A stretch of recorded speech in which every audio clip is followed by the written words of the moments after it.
दोस्तों, स्वागत है आपका हमारे चैनल हॉलीवुड मूवीज कैफे पर। आज की वीडियो में हम बात करेंगे एक इटालियन रोमांटिक मूवी के बारे में जिसमें 4 अलग अलग कहानियां दिखाई गई हैं। इसमें एक बंदा जिसे अपने पैरों के इलाज के दौरान एक नर्स से प्यार हो जाता है और कैसे वो अपनी कोशिशों से एक रात उस नर्स के साथ पलंग तोड़ करने में कामयाब भी होता है। एक लड़की अधेड़ उम्र के एक बंदे पर फिदा हो जाती है, लेकिन उम्र के चलते ये प्यार ज्यादा दिन नहीं टिक पाता। एक कपल जो काफी कठिनाइयों के बाद अपने बच्चे को जन्म देते हैं।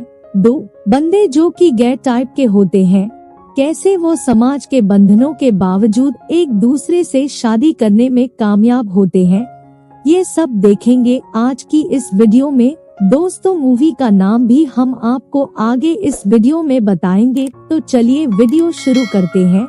कहानी एक रेडियो स्टेशन से शुरू होती है जहां क्लॉदियो नाम का आदमी कहानी सुना रहा होता है। वो प्यार को लेकर 4 अलग अलग कहानियां सुनाता है।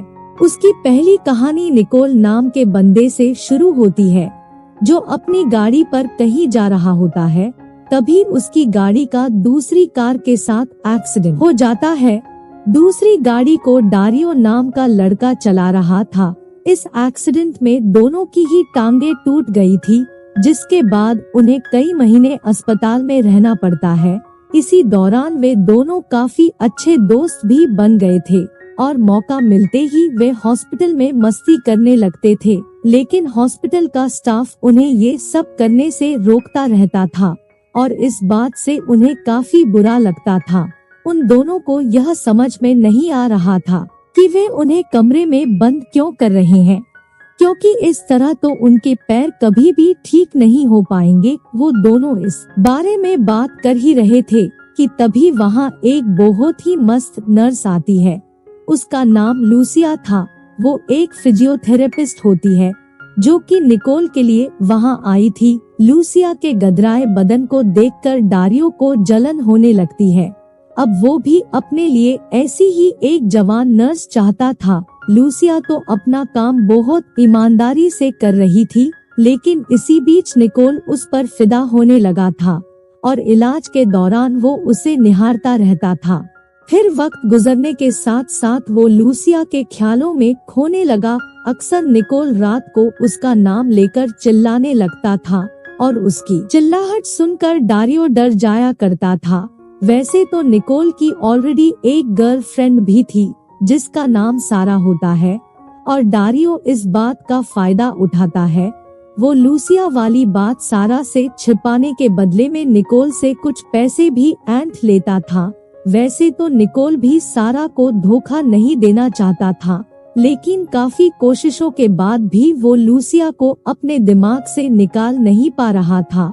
फिर एक रात उसने डारियो को दिखाया कि अब वो फिर से अपने पैरों पर खड़ा हो सकता है। लूसिया की मेहनत अब रंग लाने लगी थी। इधर लूसिया को भी इस बात की भनक लग चुकी थी कि निकोल उसे पसंद करने लगा है, लेकिन वो इस बात को इग्नोर कर देती है। धीरे धीरे वो दोनों एक दूसरे के करीब आने लगे और निकोल इस बात से काफी खुश था। तभी उसे पता चला कि डारियो को हॉस्पिटल से डिस्चार्ज कर दिया गया है, क्योंकि डॉक्टर्स का कहना था कि उसके पैर कभी ठीक नहीं हो पाएंगे। डारियो इस बात से काफी दुखी होता है, तो निकोल उसे समझाता है कि तुम्हें इस तरह से हिम्मत नहीं हारनी चाहिए और उसे नम आंखों से विदा करता है। आगे हम देखते हैं कि एक रात लूसिया अपनी सहेलियों के साथ पार्टी कर रही होती है। तभी अचानक वो किसी बात से परेशान होकर बाहर चली जाती है। वहाँ पर एक कपल को प्यार करते देख उसे किसी की याद आने लगती है, तो वो तुरंत एक टैक्सी में बैठकर हॉस्पिटल में पहुँच गई और निकोल के पास जाकर उसे बताती है कि 1 हफ्ते में मेरी शादी होने वाली है, लेकिन मैं बस तुम्हारे बारे में ही सोचती रहती हूँ। शायद मुझे तुमसे प्यार हो गया है। जिसके बाद वे दोनों उस रात खूब दंगल करते हैं। फिर अगली सुबह जब निकोल सारा को देखता है तो उसे इस बात का एहसास होता है कि उसने उसे धोखा दिया है। शादी के बाद अब लूसिया ने हॉस्पिटल आना छोड़ दिया था और उसकी जगह एक नई फिजियोथेरेपिस्ट को भेजा गया, जिसे देखकर निकोल सोचने लगता है कि शायद इस मोटी के रूप में ही मुझे मेरे पापों की सजा मिली है, और वो भी इसके लिए तैयार था। फ्रेंड्स, इस फिल्म का नाम है मैनुअल ऑफ लव 2 और ये 2007 में रिलीज हुई थी। आगे हम देखते हैं कि उसी हॉस्पिटल में डॉक्टर से मिलने एक कपल सोफी और फ्रेंड को आए हुए थे। वे दोनों एक बच्चा चाहते थे, लेकिन कॉम्प्लिकेशंस की वजह से फ्रेंड को पिता नहीं बन सकता था, इसलिए वे सेरोगेसी से एक बच्चा पैदा करना चाहते थे। उन्हें बताया गया कि प्रेगनेंसी के बाद उन्हें स्पेन जाना होगा। फिर कुछ दिनों बाद उनके स्पेन जाने का वक्त आता है, तो वे दोनों स्पेन के उस आलीशान हॉस्पिटल में पहुंचते हैं और वहां अपना चेकअप करवाते हैं। चेकअप होने के बाद वे दोनों टैक्सी का इंतजार कर रहे थे, तभी उनकी मुलाकात दो अजीब लोगों से होती है। वे दोनों फ्रेंड को और सोफी को अपने साथ स्पेन घुमाने की जिद करने लगे। हिचकिचाते हुए वे दोनों उनके साथ चले जाते हैं, जिसके बाद वे चारों एक बीच पर जाते हैं, जहां वे दोनों फ्रेंड को और सोफी के साथ अजीब हरकतें करने लगते हैं और पानी में भीगने से फ्रेंड को बीमार हो जाता है। बीमार होने के बावजूद भी फ्रेंड को हॉस्पिटल में गया और अपना मिशन पूरा किया। अब वो सोफी का पहले से ज्यादा ख्याल रखते हुए खुशी खुशी अपने होने वाले बच्चे का इंतजार करने लगा।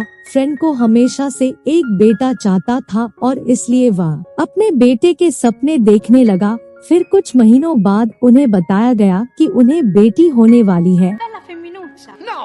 यह सुनकर फ्रेंको को थोड़ी तकलीफ तो होती है, लेकिन उसने सोफी को यह नहीं बताया कि उसे एक बेटा चाहिए था। अंत में वो अपनी सोच बदलकर खुशी खुशी अपनी बेटी का इंतजार करने लगता है। उसी जगह से कुछ दूरी पर ब्रूनो नाम का एक आदमी रहता था, जो कि एक गे टाइप बंदा था।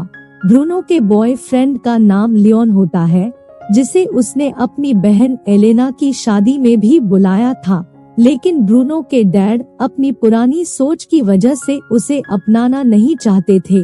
ब्रूनो की बहन एलेना अपने भाई से बहुत प्यार करती थी, इसीलिए वो अपनी शादी में सबके सामने कह देती है कि मैं चाहती हूँ कि ब्रूनो और लियोन की शादी हो जाए, जिसके बाद उन दोनों को सब लोगों के ताने सुनकर काफी शर्मिंदगी महसूस होती है।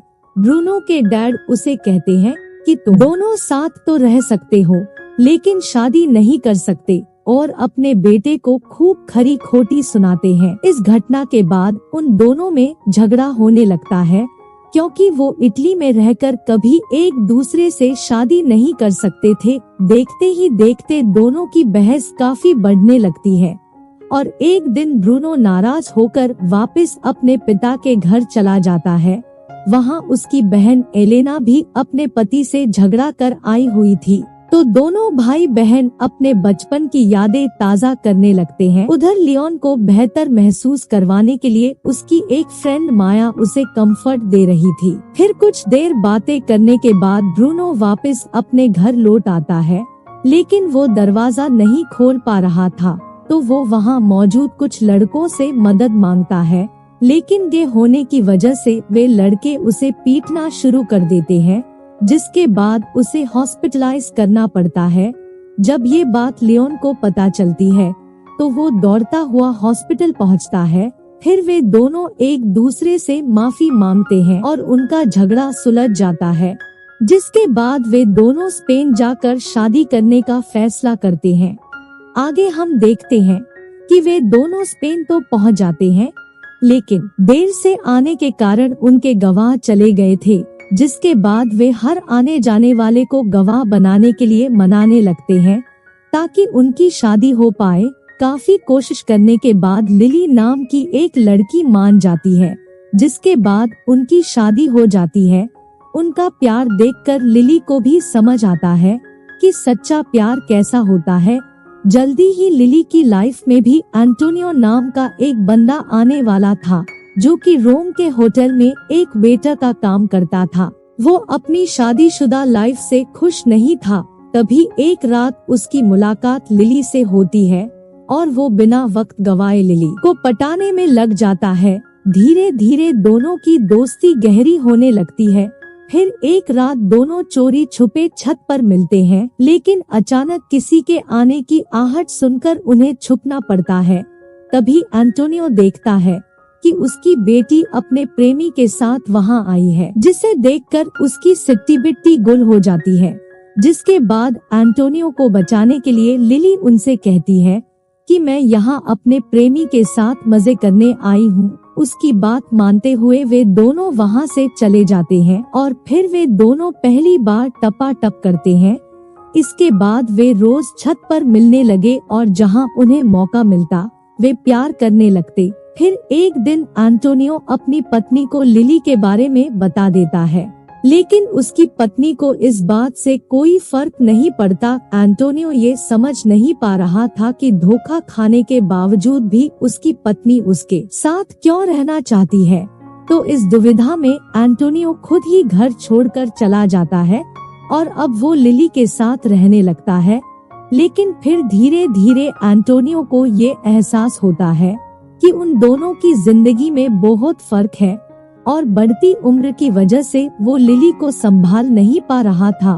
फिर एक रात किसी पार्टी में डांस करते हुए एंटोनियो को हार्ट अटैक आ जाता है।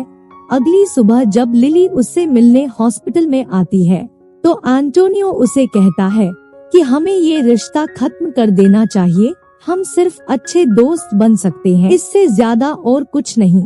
एंटोनियो के काफी समझाने पर लिली उसकी बात मान लेती है और वो खुशी खुशी अपने घर लौट जाती है। मूवी में आगे हम लूसिया को देखते हैं।